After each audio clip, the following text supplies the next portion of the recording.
नमस्कार, देवभूमि समाचार में आपका स्वागत है। आपके साथ मैं रीना झा बालियान। खबरों का रुख करेंगे, लेकिन उससे पहले एक नजर डालते हैं इस वक्त की हेडलाइंस पर। उत्तराखंड में पीएम मोदी के ड्रीम प्रोजेक्ट को लेकर सीएम धामी सख्त, अधिकारियों को 100% काम पूरा करने के दिए निर्देश।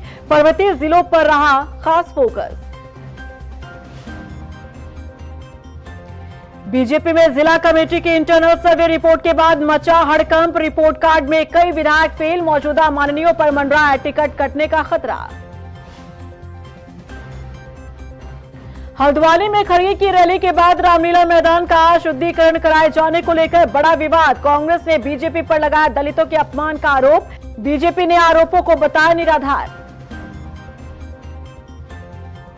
और कुमाऊं वासियों के लिए खुशखबरी, किच्चा के सैटेलाइट एम्स में जल्द शुरू होगी ओपीडी। डीएम नितिन सिंह भदौरिया ने अधिकारियों को दिए जरूरी दिशा निर्देश।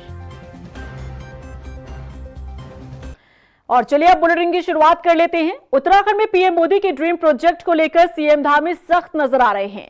उन्होंने अधिकारियों को 100% काम पूरा करने के निर्देश दिए हैं। बता दें कि बुधवार को सचिवालय में सीएम धामी ने जल जीवन मिशन की प्रगति और आगामी कार्य योजना को लेकर समीक्षा बैठक की। इस दौरान उन्होंने हर घर जल का लक्ष्य 100% पूरा करने और शेष पात्र ग्रामीण परिवारों को निर्धारित समय सीमा में नल कनेक्शन से जोड़ने के निर्देश दिए। साथ ही लंबित पेयजल योजनाओं को पूरा करने और पर्वतीय क्षेत्रों में पेयजल स्रोतों के संरक्षण और जलापूर्ति से संबंधित तकनीकी समस्याओं के त्वरित समाधान की व्यवस्था विकसित करने के लिए भी कहा। सीएम धामी ने अधिकारियों से दो टूक कहा कि योजनाओं में बेवजह की देरी पाए जाने पर संबंधित कार्यदायी संस्था और जिम्मेदार अधिकारियों की जवाबदेही तय होगी। चमोली की नीति घाटी में बादल फटने के बाद हुए नुकसान के बाद धामी सरकार और आपदा प्रबंधन विभाग अलर्ट मोड पर दिखाई दे रहा है। राहत बचाव से लेकर कनेक्टिविटी बहाली तक हर मोर्चे पर तुरंत कार्रवाई की गई।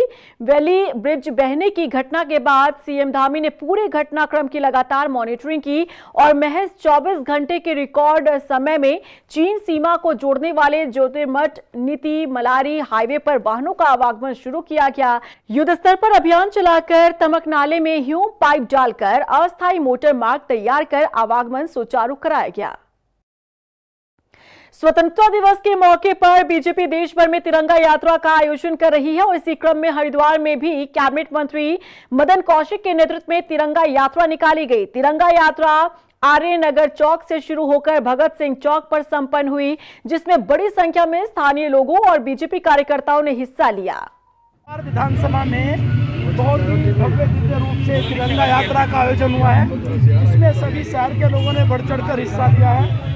ये तिरंगा यात्रा हमारी स्वतंत्रता का वो प्रतीक है, जिसके बल पर हम तिरंगे के ध्वज के नीचे इस देश की आज़ादी प्राप्त की थी। आज देश भर में तिरंगा यात्रा का आयोजन हो रहा है। गदरपुर में बीजेपी विधायक अरविंद पांडे ने हर घर तिरंगा यात्रा को लेकर बीजेपी मंडल और बूथ अध्यक्षों के साथ बैठक की। बैठक में उन्होंने अभियान को सफल बनाने की अपील की। उन्होंने कार्यकर्ताओं से आह्वान किया कि वो हर घर पर तिरंगा लगाएं। बैठक SIR पे नहीं थी, कल की हमारी बैठक जो थी, हमारे यहाँ पार्टी का विशेष कार्यक्रम है तिरंगा यात्रा, उसको लेकर योजनाओं के लिए बैठक थी और सभी कार्यकर्ता उसमें आए। सभी कार्यकर्ता क्या कहते हैं तिरंगा यात्रा? बिल्कुल, मैं सभी से अपील करना चाहता हूँ कि नई पीढ़ी है, इनके अंदर राष्ट्रभाव होना चाहिए और ये जो राष्ट्रभक्ति के जो कार्यक्रम होते हैं, जैसे हमारे गणतंत्र दिवस है, स्वतंत्रता दिवस है, ऐसे आयोजनों में बच्चे शामिल होंगे तो निश्चित ही बच्चों के अंदर राष्ट्रभाव की भावना पैदा होगी। बीजेपी विधायकों के टिकट पर खतरा लगातार बढ़ता जा रहा है। पहले बीजेपी की इंटरनल सर्वे रिपोर्ट और अब जिला कमेटी की रिपोर्ट के बाद ही बीजेपी के सिटिंग विधायकों का भविष्य तय होगा। यानी कि विधायकों का टिकट कटेगा या रिपीट होगा, इसका फैसला जिला कमेटी की रिपोर्ट करेगी। देखिए रिपोर्ट। बीजेपी विधायकों को मिलेगा एक और झटका। विधायकों का टिकट कटेगा या होगा रिपीट, जिला कमेटी की रिपोर्ट करेगी फैसला। विधायकों की उम्मीदवारी पर लटकी तलवार। उत्तराखंड में बीजेपी विधायकों की हार्ट बीट पहले से ही इंटरनल सर्वे की रिपोर्ट ने बढ़ा दी है और अब जिला कमेटी की रिपोर्ट विधायकों को और टेंशन देने वाली है। बीजेपी के विधायकों को फिर से टिकट मिलेगा या नहीं, इसका फैसला पार्टी जिला कमेटी की रिपोर्ट के बाद ही करने वाली है। दरअसल उत्तराखंड में आगामी 2027 विधानसभा चुनाव को लेकर सत्ता दल बीजेपी ने बूथ से लेकर विधायक स्तर तक का रिपोर्ट कार्ड तैयार करने की रणनीति बनाई है। स्थानीय संगठन, जिला कमेटी और विधानसभावार बनाई गई कोर समितियां विधायकों के कामकाज और जनता के फीडबैक के आंकलन के बाद विधायकों का रिपोर्ट कार्ड तैयार किया जाएगा। हालांकि हाल ही में आई सर्वे रिपोर्ट के मुताबिक 30 से ज्यादा विधायकों की परफॉर्मेंस को लेकर सवाल पहले से ही खड़े हो चुके हैं, क्योंकि रिपोर्ट में सरकार के खिलाफ कम जबकि विधायकों के खिलाफ नाराजगी ज्यादा है। लेकिन 2027 के विधानसभा चुनाव में जो जिताऊ होगा उसी का टिकट फाइनल होगा। इसी आधार पर पार्टी टिकट वितरण करने वाली है। ऐसे में बीजेपी के कितने विधायकों का टिकट कटेगा और कितनों का रिपीट होगा, इसका फैसला जिला कमेटी की रिपोर्ट से तय होगा। देखिए, भारतीय जनता पार्टी का जो संगठन की संरचना है वो बूथ स्तर और वहाँ पन्ना प्रमुख तक है। प्रत्येक कार्यक्रमों के माध्यम से, प्रत्येक जानकारी के माध्यम से वहाँ की जो जिला इकाई है वो ये विचार करती है कि कौन व्यक्ति का कैसा किस क्षेत्र में प्रभाव है और उसके आधार पर एक रिपोर्ट उनके द्वारा बनाई जाएगी और वो रिपोर्ट जिले के द्वारा प्रदेश को प्रेषित की जाएगी और प्रदेश के कोर ग्रुप में उसमें विचार किया जाएगा, मंथन किया जाएगा और उसके आधार पर ही भारतीय जनता पार्टी अपने प्रत्याशियों का चयन करेगी, ये स्पष्ट है।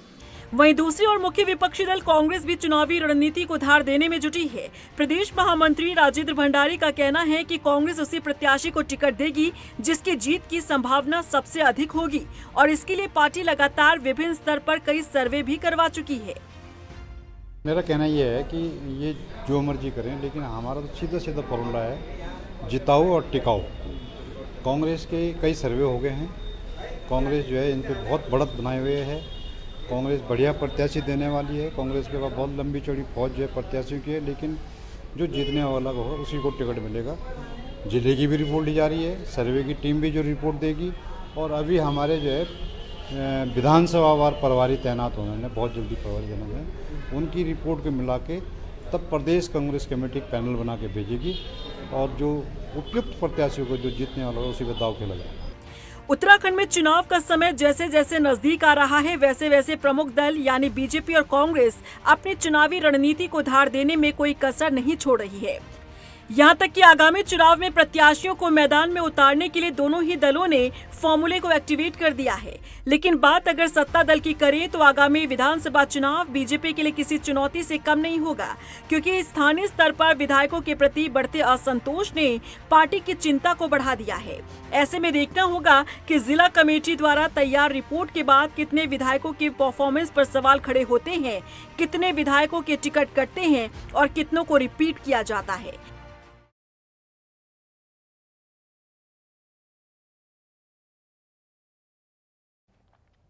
देश के भीतर जिस तरह से जेनजी आंदोलन हुआ उसने सियासी हवा को ही बदल कर रख दिया।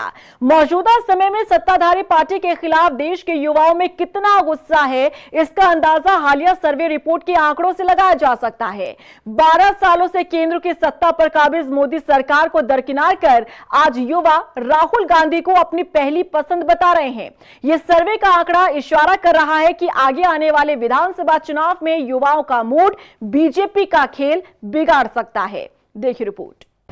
जेनजी की पहली पसंद बने राहुल गांधी, मोदी को पीछे छोड़ आगे निकल गए राहुल। युवा राहुल को बनाना चाहते हैं पीएम। सर्वे रिपोर्ट ने एनडीए को दिया बड़ा झटका। आज हुए चुनाव तो होगा सत्ता परिवर्तन। जेनजी बिगाड़ रहे बीजेपी का खेल। 2014 से शुरू हुआ मोदी मैजिक अब तक भी बरकरार है, लेकिन जेनजी आंदोलन और युवाओं के आक्रोश ने इस लहर पर ब्रेक लगा दिया है। और अगर आज देश में चुनाव होते हैं तो युवा सत्ता परिवर्तन करने को तैयार है। और ये बात हम यूं ही नहीं कह रहे, बल्कि सर्वे रिपोर्ट के आंकड़ों ने बता दिया है कि ना तो मोदी चलेंगे और ना ही एनडीए की सरकार, क्योंकि युवाओं ने अपना नेता राहुल गांधी को चुन लिया है। दरअसल पोल ट्रैकर नाम से सर्वे एजेंसी ने मौजूदा स्थिति को देखते हुए सर्वे किया, जिसमें चौंका देने वाला रिजल्ट सामने आया है। पोल ट्रैकर मूड ऑफ इंडिया नाम से सर्वे करवाया गया। ये सर्वे 3 जुलाई से 7 अगस्त के बीच किया गया और सर्वे में कई सवाल पूछे गए, जैसे अगर आज चुनाव हुआ तो किसे वोट देंगे युवा। इसमें इंडिया गठबंधन को 44% यानी 280 सीटें, वहीं एनडीए को 40% यानी 240 सीटें। अगला सवाल, भारत का अगला पीएम किसे बनाना चाहेंगे। राहुल गांधी को मिले 58%, वहीं पीएम मोदी को 42%। मोदी के प्रदर्शन को कितने नंबर देंगे। इसमें 43% लोगों ने कहा प्रदर्शन अच्छा है, वहीं 47% लोगों ने कहा अच्छा नहीं है प्रदर्शन। वहीं एनडीए सरकार के प्रदर्शन से कितने संतुष्ट हैं लोग। इसमें 42% लोगों ने संतुष्ट कहा, तो वहीं 58% असंतुष्ट नजर आए। विपक्ष के तौर पर राहुल गांधी का काम कैसा है। इसमें 61% लोग संतुष्ट दिखे, तो वहीं 39% लोग असंतुष्ट। युवा अपने भविष्य के लिए किसे नेता चुनेंगे। इसमें 23% लोगों ने मोदी का नाम लिया, तो वहीं 69% लोगों ने राहुल गांधी का। नौजवानों के बीच सबसे लोकप्रिय नेता कौन है। इसमें 58% लोगों ने राहुल गांधी को बताया, तो वहीं 36% लोगों ने मोदी को बताया। सर्वे रिपोर्ट के इन आंकड़ों ने साफ कर दिया है कि इस वक्त जेनजी में मौजूदा सरकार और चेहरे को लेकर गुस्सा है और राहुल गांधी को अपना नेता चुनना चाहते हैं। ऐसे में सवाल है कि क्या इसका असर आगामी विधानसभा चुनाव पर पड़ेगा। 2027 में उत्तराखंड में चुनाव होना है, क्या यहाँ भी ऐसी ही स्थिति पैदा हो सकती है। कि परिवर्तन इस संसार का नियम है, प्रकृति का नियम है और इस नियम से कोई विषय अछूता नहीं है। तो राजनीतिक विषय भी इस परिवर्तन के नियम से अछूता नहीं है। ये होना ही है। एक वक्त होता है और वो वक्त मोदी जी का अब चला गया। अब राहुल जी का वक्त है, फिर एक बार कांग्रेस का वक्त है। सर्वे रिपोर्ट के आंकड़ों को देखकर बीजेपी ने भी स्थिति को भांपना शुरू कर दिया है। यही कारण है कि बीजेपी का अब युवाओं पर अधिक फोकस नजर आ रहा है। मैंने पहले भी कहा कि भारतीय जनता पार्टी युवाओं को कल का नहीं आज का भविष्य मानती है।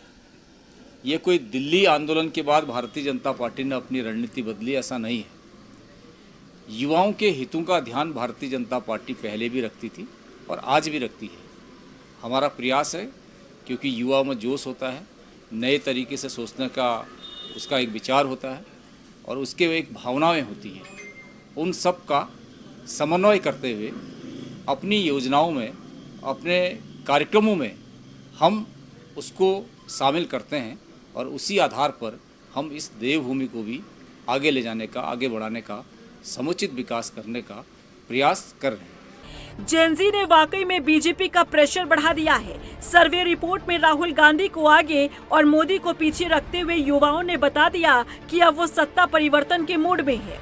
लेकिन गौर करने वाली बात यह है कि देश में लोकसभा चुनाव 2029 में होना है, जिसके लिए अभी काफी समय है। लेकिन 6 महीने बाद ही उत्तराखंड समेत कई राज्यों में विधानसभा चुनाव होने हैं। तो क्या माना जाए, जेनजी के आक्रोश का शिकार विधानसभा चुनावों में बीजेपी हो सकती है।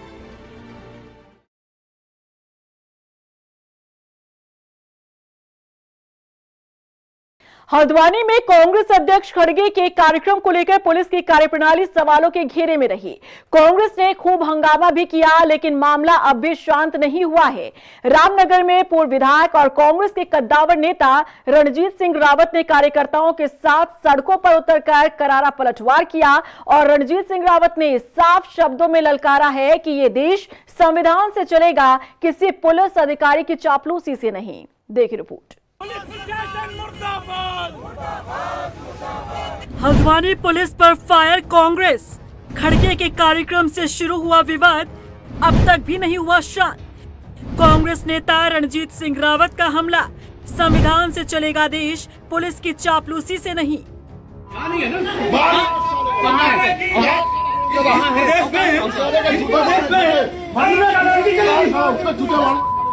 सत्ता का राजनीतिक दबाव और पुलिस महकमे का कथित एक तरफा रवैया, नैनीताल जिले की सड़कों पर लोकतंत्र का यही दर्द गूंजता दिखा। हल्द्वानी रैली के दौरान कार्यकर्ताओं की गाड़ियां रोके जाने से भड़के कांग्रेस पदाधिकारियों ने नैनीताल के एसएसपी डॉक्टर मंजुनाथ टीसी के कार्यालय का घेराव किया था, जहां पुलिस कप्तान पर सत्ताधारी दल के जिला अध्यक्ष की तरह काम करने के गंभीर आरोप लगे। इस घमासान और बीजेपी के विरोध प्रदर्शन के बीच रामनगर की सड़कों पर पूर्व विधायक रणजीत सिंह रावत के नेतृत्व में कांग्रेस का आक्रोशित रूप देखने को मिला। रणजीत रावत ने कार्यकर्ताओं के साथ बीजेपी सरकार का पुतला दहन किया और सरकार और पुलिस प्रशासन की कथित तानाशाही के खिलाफ जमकर नारेबाजी की।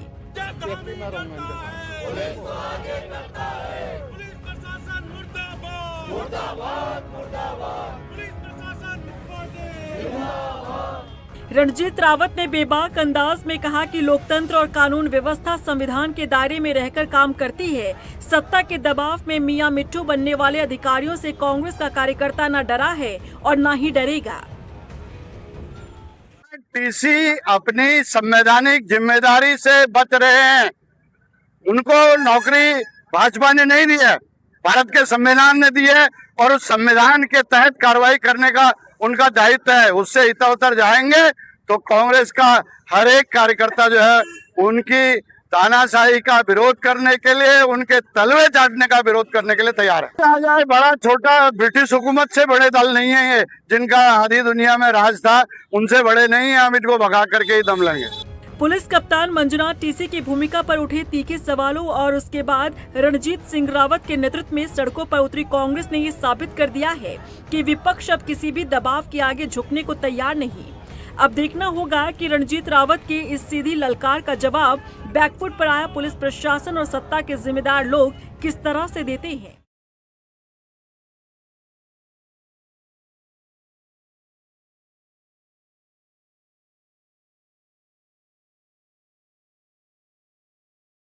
हल्द्वानी में कांग्रेस राष्ट्रीय अध्यक्ष मल्लिकार्जुन खड़गे की जनसभा के बाद बीजेपी नेताओं का कथित तौर पर शुद्धिकरण करने का एक वीडियो वायरल हो रहा है। वायरल वीडियो में कुछ लोग रामलीला मैदान में हवन पूजन करते नजर आ रहे हैं। हालांकि बीजेपी का कहना है कि वायरल वीडियो में बैठे लोगों से उसका कोई संबंध नहीं है। रामलीला मैदान के शुद्धिकरण के वायरल वीडियो पर कांग्रेस प्रदेश अध्यक्ष गणेश गोदियाल ने कार्रवाई की मांग की है। उन्होंने बीजेपी पर कटाक्ष करते हुए कहा कि बीजेपी दलितों को वोट बैंक की तरह इस्तेमाल करती है। गणेश गोदियाल ने कहा कि दलितों को लेकर बीजेपी की क्या सोच है वो इस घटना से साफ हो गया है। बहुत ही अफसोसजनक है जिस प्रकार से ये भावना प्रकट की गई कि भारतीय जनता पार्टी के जो कार्यकर्ता हैं उन्होंने ये कहा स्पष्ट रूप से कि यहाँ पर एक राजनीतिक दल के अध्यक्ष आए और जिस प्रकार से उन्होंने ये सब अंजाम वहाँ पर दिया काम को कि भाई हम इसका शुद्धिकरण कर रहे हैं, मैं समझता हूँ कि ये बहुत ही अफसोसजनक है। एक 21वीं सदी के भारत में इस प्रकार की भावना अगर कोई रखता है तो निश्चित रूप से भारतीय जनता पार्टी को इसका प्रायश्चित करना चाहिए। अल्मोड़ा स्थित हेमवती नंदन बहुगुणा जिला अस्पताल का दर्जाधारी मंत्री कुंदन लटवाल ने औचक निरीक्षण किया। अस्पताल में अव्यवस्थाओं को देख उनका गुस्सा फूट पड़ा। उन्होंने अधिकारियों को जल्द से जल्द व्यवस्थाओं को दुरुस्त करने के लिए कहा। उन्होंने कहा कि महिला काउंटर पर महिला कर्मचारी, रेडियोलॉजिस्ट और फिजिशियन की व्यवस्था जल्द सुनिश्चित की जाए। विगत कई दिन से कुछ सूचनाएं प्राप्त हो रही थी, उसको लेकर के आज जिला अस्पताल में आना हुआ है। यहाँ के जो हमारे गढ़खुटी जी हैं उनके साथ आज पूरे हमारे नगर अध्यक्ष विनीत बिष्ट जी, हमारे ग्रामीण के अध्यक्ष नवीन बिष्ट जी, आनंद कनवाल जी, हमारे मोनुषा जी और हमारे विनोद लटवाल जी, सारे लोग मिलकर के आज हम अस्पताल के निरीक्षण में आए हैं। और पूरे अस्पताल के निरीक्षण में हमने सभी लोगों से मिले हैं। हमारी पेशेंटों से भी बहुत अच्छी मुलाकात हुई, हमारे सारे डॉक्टर से भी हमने बहुत अच्छी सी मुलाकात की है। हमारे जो ऑफिस का स्टाफ है हमारी उनसे भी बहुत अच्छी मुलाकात हुई है। कुमाऊं वासियों के लिए खुशखबरी है। बता दें कि किच्छा स्थित सैटेलाइट एम्स की ओपीडी जल्द शुरू होने वाली है। दरअसल बुधवार को उधम सिंह नगर के जिलाधिकारी नितिन सिंह भदौरिया किच्छा पहुंचे और जहां उन्होंने 351 करोड़ की लागत से बन रहे सैटेलाइट एम्स का निरीक्षण किया। जिलाधिकारी ने निर्माण कार्यों को जांचने के साथ ही निर्माण कार्यों को 10 सितंबर तक पूरा करने का निर्देश दिया है। डीएम ने बताया कि सितंबर में ओपीडी शुरू करने की तैयारी है। अस्पताल में आईसीयू, ओटी, ट्रॉमा सेंटर समेत कई आधुनिक स्वास्थ्य सुविधाएं सुनिश्चित की जा रही हैं।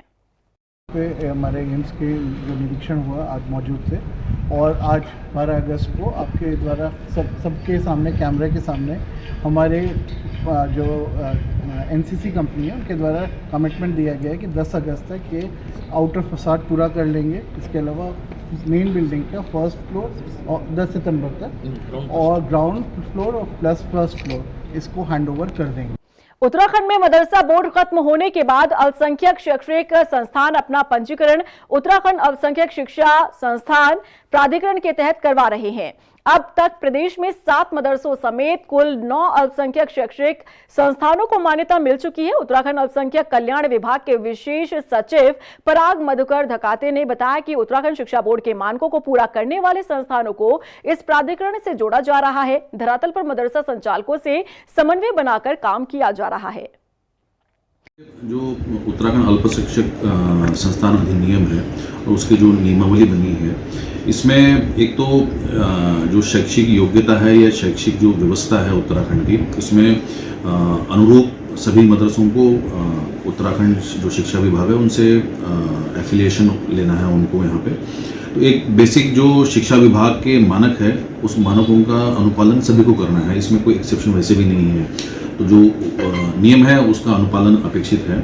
बहुत बार कुछ नई चीज़ों को जब हम करते हैं तो थोड़ी सी समस्याएं चुनौतियों का सामना लोगों को करना पड़ता है वहाँ पे, लेकिन ऐसे कोई भी ऐसे विशेष नियम उसमें लागू नहीं किए गए हैं। इसमें जो शिक्षा विभाग के वर्तमान प्रचलित नियम है उसी नियमों के अनुपालन की अपेक्षा मदरसा संचालकों से की जा रही है। देहरादून महानगर कांग्रेस कमेटी ने बीजेपी सरकार पर सरकारी मशीनरी के दुरुपयोग का आरोप लगाते हुए विरोध प्रदर्शन किया। कांग्रेस नेताओं ने आरोप लगाया कि राज्य में पुलिस प्रशासन का उपयोग राजनीतिक दबाव बनाने के लिए किया जा रहा है और विपक्षी कार्यकर्ताओं को अनावश्यक रूप से परेशान किया जा रहा है। कांग्रेस नेताओं ने नैनीताल पुलिस का कांग्रेस कार्यकर्ताओं को कथित तौर पर अराजक तत्व कहे जाने पर भी विरोध जताया है और मामले की उच्च स्तरीय जांच कराने की मांग की है। देखिए, भाजपा सरकार सरकारी मशीनरियों का दुरुपयोग कर रही है, लेकिन अब पानी जो है सर से ऊपर हो चुका है और जो हरकत इन्होंने 8 अगस्त को की है माननीय राष्ट्रीय अध्यक्ष जी के कार्यक्रम में पुलिस प्रशासन के माध्यम से हमारे कार्यकर्ताओं को रोकने का प्रयास किया गया है, उनसे बदतमीजी की गई है। इन तमाम बिंदुओं को लेकर आज हम लोगों ने प्रोटेस्ट किया है और भाजपा सरकार का पुतलादहन किया है और इन्हें शर्म आनी चाहिए जिस हिसाब से पुलिस प्रशासन के अधिकारियों ने जो हमारे कार्यकर्ताओं के लिए जो आपत्तिजनक शब्द बोले हैं। प्रदेश में स्मार्ट मीटर को लेकर कांग्रेस ने ऊर्जा विभाग और यूपीसीएल के खिलाफ मोर्चा खोल दिया है। बुधवार को राजधानी देहरादून में कांग्रेस प्रदेश सचिव रितेश छेत्री के नेतृत्व में कांग्रेस कार्यकर्ताओं ने ऊर्जा भवन का घेराव किया। हालांकि पुलिस प्रशासन ने प्रदर्शनकारियों को मुख्य गेट पर रोक दिया। इससे नाराज हुए प्रदर्शनकारियों ने सड़क पर ही धरना दिया। कांग्रेसियों ने आरोप लगाया कि नए स्मार्ट मीटर लगाए जाने के बाद कई उपभोक्ताओं के बिजली बिलों में अचानक बढ़ोतरी हुई है। उनका कहना है कि यूपीसीएल में उपभोक्ताओं की शिकायतों का भंडार लगा हुआ है, बावजूद इसके कोई समाधान नहीं निकल रहा है। देखिए, आज जो हमारा ये विरोध प्रदर्शन है, ये धरना है, आज जो यूपीसीएल ने जो सबसे भ्रष्ट विभाग है उससे गरीबों को लूटने का काम किया है। आप देखेंगे आज की डेट में एक गरीब महंगाई की मार झेल रहा है, उसके साथ साथ सरकार की नीति के कारण वो महंगी बिजली का भी शिकार हो रखा है। आज हमारी जो हमारी मांगे हैं, जो उनका जो स्मार्ट मीटर लगाया जा रहा है उसमें तत्काल रोक लगा जाए। अगर तो इसकी तत्काल रोक नहीं हुई तो हम उसे घर घर जाके उसे तोड़ने का काम करेंगे। विधानसभा चुनाव से पहले कांग्रेस को बड़ा झटका लगा है। जागेश्वर विधानसभा से कांग्रेस नेता और पूर्व दर्जाधारी मंत्री दिनेश सिंह कुंजवाल ने पार्टी की सदस्यता से इस्तीफा दे दिया है। बता दें कि दिनेश कुंजवाल ने कांग्रेस इस्तीफा देने के बाद यूकेडी का दामन थाम लिया। उनका कहना है कि प्रदेश में बीजेपी कांग्रेस ने जल जंगल जमीन पर जैसे मूल मुद्दों की अनदेखी की है और ऐसे में जो पार्टी जल जंगल और जमीन को बचाने के लिए संघर्ष कर रही है उसके साथ है। उत्तराखंड की पीड़ा, उत्तराखंड के निवासियों की पीड़ा, 27 साल राज्य बनने के बाद भी जो आपका जो होना चाहिए था वो नहीं हो पाया, इसलिए हमें पार्टी छोड़ के आना पड़ा। कांग्रेस ये छोटा राज्य था, कांग्रेस के उसमें सूची में इस पर फोकस नहीं कर पाई ठीक से जितना करना चाहिए था। और उत्तराखंड क्रांति दल चूँकि इसी राज्य की पार्टी है, इसी राज्य के लिए काम करती है, ज़्यादा फोकस करेगी, हमारा ऐसा विश्वास है। सचिवालय संघ की पहल पर प्रदेश के कार्मिक और पेंशनर संगठनों के पदाधिकारियों के साथ स्वास्थ्य मंत्री सुबोध उनियाल की अध्यक्षता में एक बैठक हुई, जिसमें गोल्डन कार्ड योजना की खामियों के निस्तारण को लेकर विस्तार से चर्चा की गई। उत्तराखंड सचिवालय संघ के अध्यक्ष दीपक जोशी ने बताया कि बैठक में अक्टूबर 2025 से लंबित चिकित्सा दावों का जल्द भुगतान सुनिश्चित करने की मांग की गई है। साथ ही गोल्डन कार्ड योजना को पूरी तरह CGHS योजना की तर्ज पर संचालित करने की मांग है। बहुत महत्वपूर्ण बैठक थी गोल्डन कार्ड को लेकर, और गोल्डन कार्ड की जो खामियां हैं उसको लेकर पूरे प्रदेश के कर्मचारी सेवानिवृत्त हमारे साथी सब परेशान हैं और अक्टूबर 2025 से उनके चिकित्सा दावों के बिलों का भुगतान नहीं हो पाया, जिस कारण जो है ये धीरे धीरे एक आक्रोश बढ़ता जा रहा था। और उस आक्रोश को कहीं ना कहीं कर्मचारियों के आक्रोश को देखते हुए एक मीटिंग कल बुलाई गई थी और उम्मीद की गई थी कि इसमें स्वास्थ्य विभाग और प्राधिकरण के लोग आकर इस मीटिंग को साकार बनाएं और मंत्री जी के लेवल पर इसके निदान के लिए जो भी हमारे पॉइंट्स है उस पर चर्चा हो। और चर्चा भी सकारात्मक रही और इस गोल्डन कार्ड में जो गैपिंग फंडिंग का इशू आ रहा है, रिम्बर्समेंट को लेकर, तमाम बिलों के भुगतान को लेकर जो ओवरबर्डन आ रहा है, अस्पतालों की जो मनमानी आ रही है, उसको लेकर शिकायत की गई और ये कहा गया कि इन पर कंट्रोल किया जाए और स्वास्थ्य विभाग इस पे प्राइवेट अस्पतालों पे उनकी मनमानी पर नकेल कसे और अनावश्यक जो बिल इरेज किए जाते हैं, जो बिल जनरेट किए जाते हैं, उस पर जो है उस पर कहीं ना कहीं लगाम लगाई जाए। देहरादून के लोगों के बीच 1972 से अपने स्वाद और गुणवत्ता के लिए पहचान बना चुका आनंदम अब कारोबार के नए दौर में कदम रखने जा रहा है। करीब 54 साल से देहरादून में मिठाइयों का स्वाद बांट रहे आनंदम ने अब ऑनलाइन कारोबार में भी हाथ आजमाने की तैयारी की है। आनंदम की चुनिंदा मिठाइयां अब शहर के अलग अलग रिटेल स्टोर के साथ यहां ब्लिंकिट पर भी उपलब्ध होगी। ग्राहक घर बैठे इन मिठाइयों का ऑर्डर कर सकेंगे। कंपनी ने ऑनलाइन कारोबार के लिए कई उत्पाद भी तैयार किए हैं। आज प्रेस वार्ता का मेन एग्जेक्ट था कि जैसे आप देख रहे हैं कि हमने पैक गुलाब जामुन निकाला है, टिन पैक में निकाला है, रसगुल्ला निकाला है, क्योंकि अभी तक पैक्ड रसगुल्ले गुलाब जामुन हमारे उत्तराखंड में नहीं बन रहे थे, बाहर से आते थे। और जैसे हमारे मुख्य प्रधानमंत्री ने भी कहा लोकल इज वोकल, तो लोकल इज वोकल को हमें से विस्तार करते हुए अपने लोकल में भी ऐसी चीज़ों का उत्पादन करना पड़ेगा जिससे कि कस्टमर को लोकल इज वोकल मिल सके। आज आनंदम कोई परिचय का मोहताज नहीं है, लोगों को आनंदम से पे ऊपर बड़ा विश्वास है, आनंदम पर लोग यकीन करते हैं, आनंदम की क्वालिटी को लोग जानते हैं। उसी क्वालिटी को हम मेंटेन करते हुए आज हमने अपनी जो मिठाइयाँ हैं वो पैक्ड उसमें निकाली हैं और उनके रेट भी इतने रीजनेबल रखे हैं कि जिससे कि आम जो कस्टमर है उसको जो है उसकी पहुँच के बाहर हो, मतलब पहुँच में के अंदर हो, वो उसी पहुँच में अपना सामान खरीद सके। उत्तराखंड में नशा पकड़ाओ और इनाम पाओ। जी हां, अब आपके पास भी लाखों रुपए का इनाम पाने का सुनहरा मौका है। दरअसल एसटीएफ ने लखपति इनामी योजना की शुरुआत की है। नशा तस्करी की जानकारी पुलिस को देकर आप भी लाखों रुपए का इनाम पा सकते हैं। आखिर क्या और कैसे करना है आपको काम, देखिए इस रिपोर्ट में।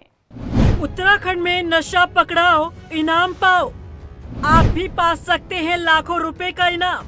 नशा तस्करी की सूचना देना है काम, लाखों रुपए इनाम पाने का सुनहरा मौका।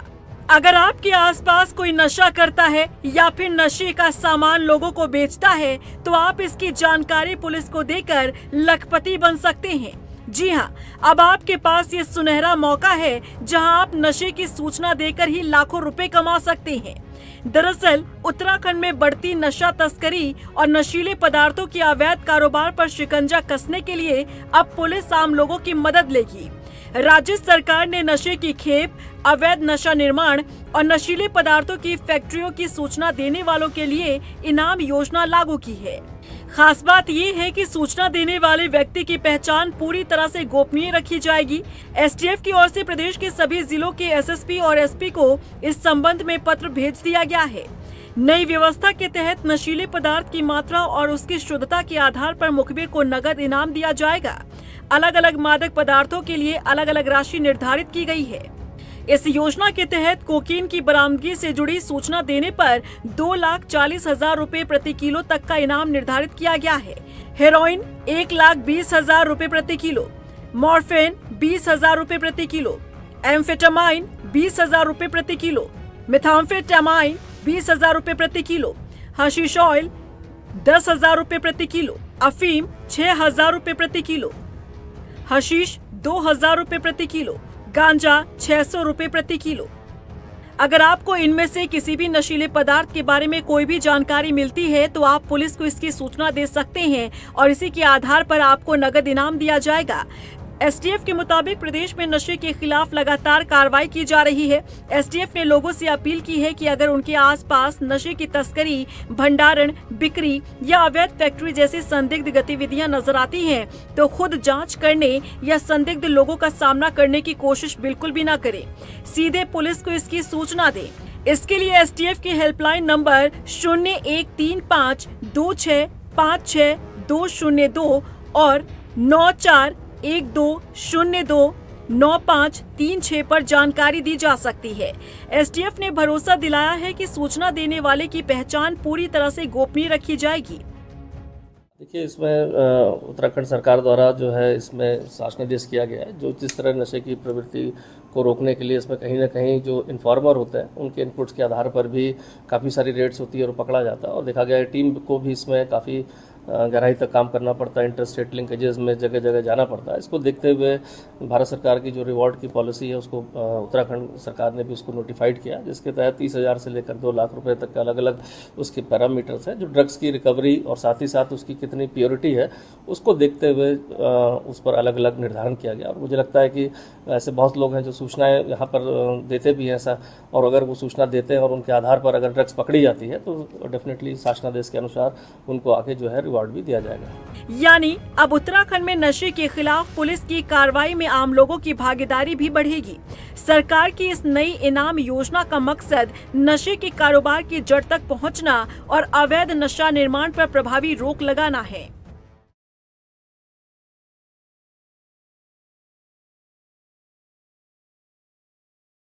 कांवड़ मेला सकुशल संपन्न होने के बाद पुलिस प्रशासन ने राहत की सांस ली है। हरिद्वार में पुलिस प्रशासन ने सम्मान समारोह का आयोजन किया। इसमें अधीनस्थ अधिकारी, कर्मचारी के साथ ही सहयोगी सामाजिक संगठनों को सम्मानित किया गया।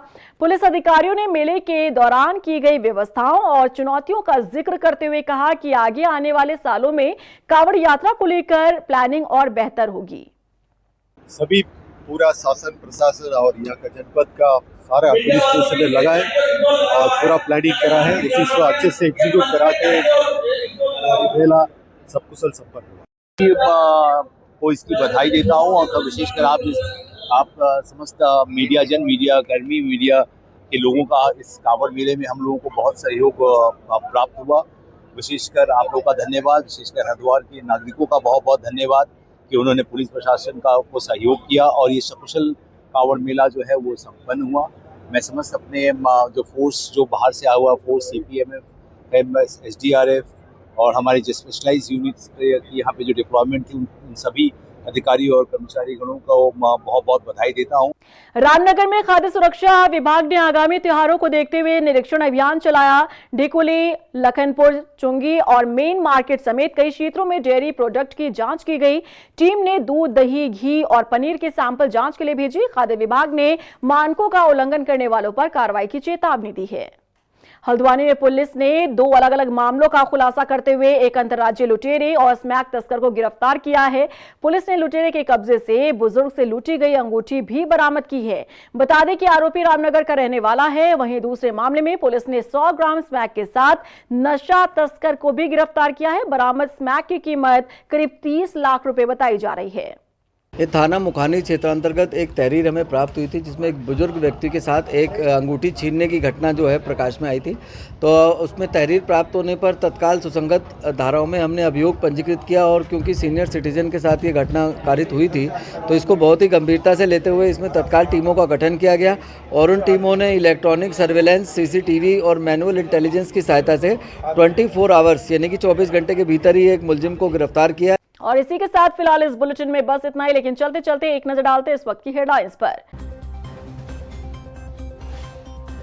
उत्तराखंड में पीएम मोदी के ड्रीम प्रोजेक्ट को लेकर सीएम धाम में सख्त, अधिकारियों को 100% काम पूरा करने के दिए निर्देश। पर्वतीय जिलों पर रहा खास फोकस। बीजेपी में जिला कमेटी की इंटरनल सर्वे रिपोर्ट के बाद मचा हड़कंप। रिपोर्ट कार्ड में कई विधायक फेल, मौजूदा माननीयों पर मंडराया टिकट कटने का खतरा। हल्द्वानी में खड़गे की रैली के बाद रामलीला मैदान का शुद्धिकरण कराए जाने को लेकर बड़ा विवाद। कांग्रेस ने बीजेपी पर लगाया दलितों के अपमान का आरोप। बीजेपी ने आरोपों को बताया निराधार। और कुमाऊं वासियों के लिए खुशखबरी, किच्चा के सैटेलाइट एम्स में जल्द शुरू होगी OPD। डीएम नितिन सिंह भदौरिया ने अधिकारियों को दिए जरूरी दिशा निर्देश।